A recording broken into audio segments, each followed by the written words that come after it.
Wherever you go, wherever you stay, don't you forget that love is always In every educational leader's story, there is a canvas, a space where experiences blend colors of challenge mixed with shades of hope, and a portrait of service gradually takes form. This is the story of how one man's canvas transformed from the quiet spaces of an observer and artist to the vibrant, complex tapestry of an assistant schools division superintendent.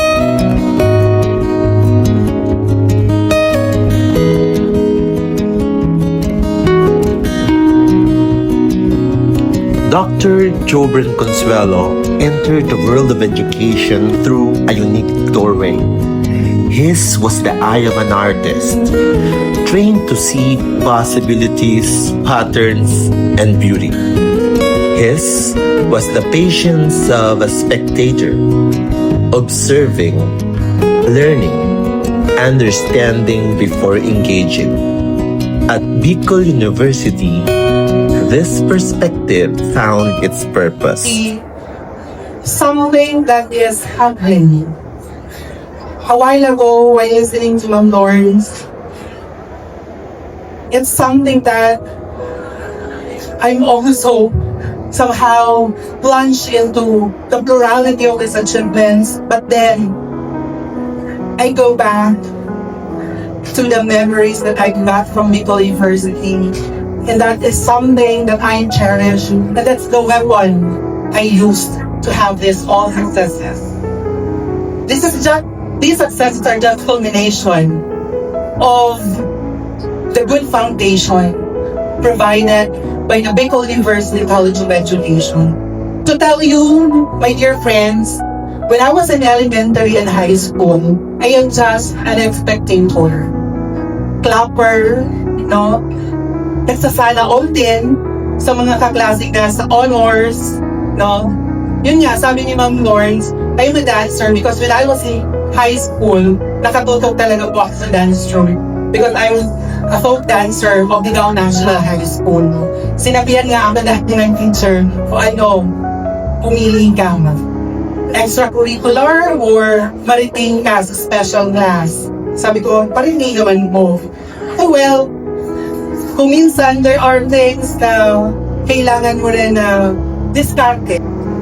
Because in the vineyard of education, i-underscore natin yung dalawang napakagandang mga words na yun. Life champions and future ready. Ayan po. And Bicol University House of Education.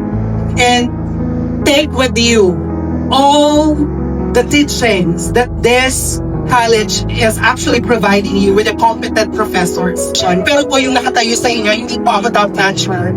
Dinala ko lang mo talaga yung turo ng Bicol University College of Education as I battle in the fields of the Department of Education. As products of Bicol University College of Education, being life champion meaning it's not or it's more than overcoming your examinations and deadlines. It's more on looking into possibilities that you can be better as a person. Meaning, as product of BUCE. After this, hindi lang tibay ang kailangan natin. Hindi lang pasaporte yung graduate ka ng Bicol University College of Education. But it will actually bring you to the simplest form of yourself as teacher. And being a life champion, sabi ko nga kanina, it's more than overcoming your examinations and deadlines. It's more on being resilient, being agile. Jungle po sa labas. Totoo po yun. In the halls of BU, his preparation began. Not just lessons and pedagogy, but in forging something deeper, an emotional core. He was being prepared not merely for a profession, but for what he calls the professional jungle of the real world.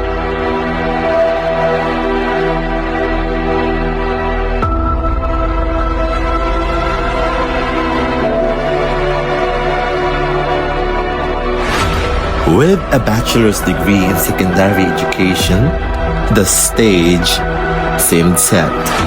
But leadership often begins where the script ends. His first assignment, Tambak Elementary School. Here, the theoretical meet the real.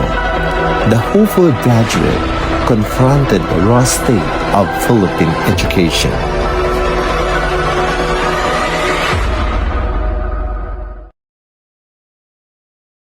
The job in elementary. Basakla pa grade 1. I taught for 1 year ng grade 1. My preparation is in secondary. And in a very far, kung sino na pong napunta sa Almara, ngayon po very static na siya, beach yung nakikita natin. But 16 years ago, that place in Sitio Tambak, Ligaw City is really a reflection of the entire Philippines, a representative of the Philippines that needs future to be something very innovative, to be somehow someone who has the passion and care for learners. This was the first true stroke on his leadership canvas. Punta kayo doon, mag-i-enjoy. Pero 16 years ago, pinupuntahan namin ang Sitio Tambak para mabigyan ng pagkatuto ang mga batang naghihintay sa amin every day. We had to travel 2 hours from the city proper. Ngayon, napakadali na lang, may motor kayo. Less than an hour, nandoon na kayo sa Sitio Tambak. But then, ano pa yun? Lubak-lubak? No? Ano? Yung tipong natutulong mo kami sa klase. We don't have boarding house there. Ang aming reading corner, paggabi, sleeping corner namin. Nung walang pang reading corner or reading nook, sa ilalim ng teacher's table. No? That's our experience. Pero, Tambak was more than a school. It was a reflection of systemic challenges. And here, the artist learned his most crucial lesson. Leadership requires more than skill. It needs puso, heart. The training at PU had prepared his emotional core for exactly this. For situations not written in the book. The breakthrough, as he calls it, was a return to his roots, to the character and service forged at Bicol University, as he rose to become Education Program Supervisor in charge of Gender and Development of DepEd Region 5. His leadership found its voice. He championed gender and development not as compliance, but as conviction. Under his leadership, DepEd Region 5 became recognized among the nation's best implementers. But true leadership is tested in fire. When called by the Secretary of Education to explain the institutionalization of MIX, a title honoring gender diversity, his philosophy faced its moment of truth. no? Rainbow na tayo ngayon. Maraming mga issues and concerns. Ngayon nga po, medyo disturb ako to be honest. Kasi tinatawagan ako ng director.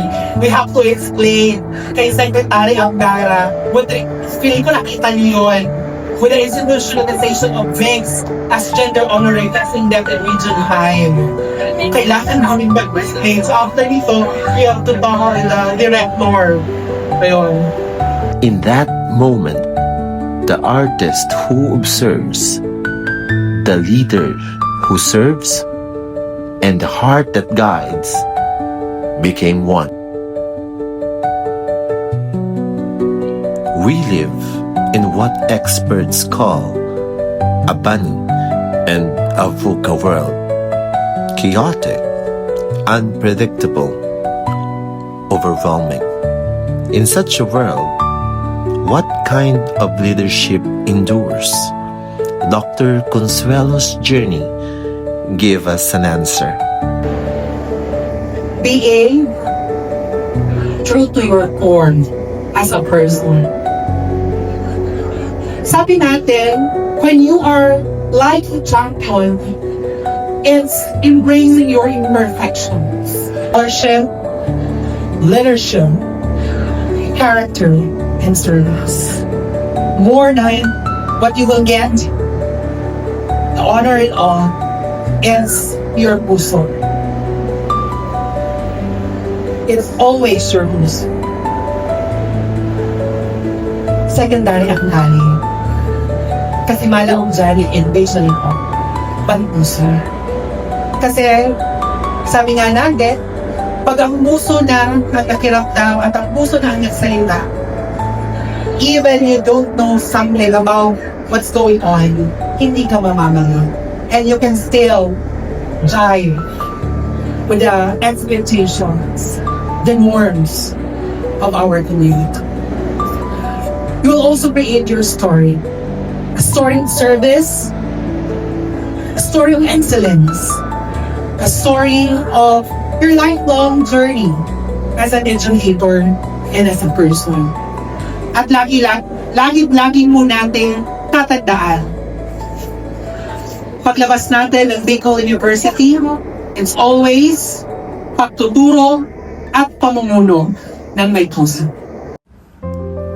His is a resilient leadership, tempered in Tambak's difficulties, a servant leadership rooted in caring for learners first, a transformational leadership championing change through gender and development.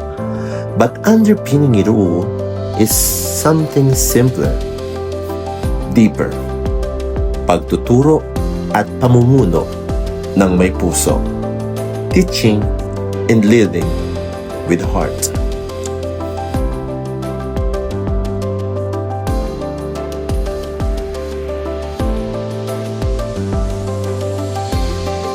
Today, Dr. Joe-Bren Consuelo navigates new complexities as Assistant Schools Division Superintendent. The challenges have evolved, but the core remains unchanged. His canvas has expanded, but the artist's hand is steady. From spectator to superintendent, from artist to architect of educational futures. His journey reminds us that in the vineyard of education, the most important tools aren't just policies or metrics, but perspective, resilience, and above all, heart.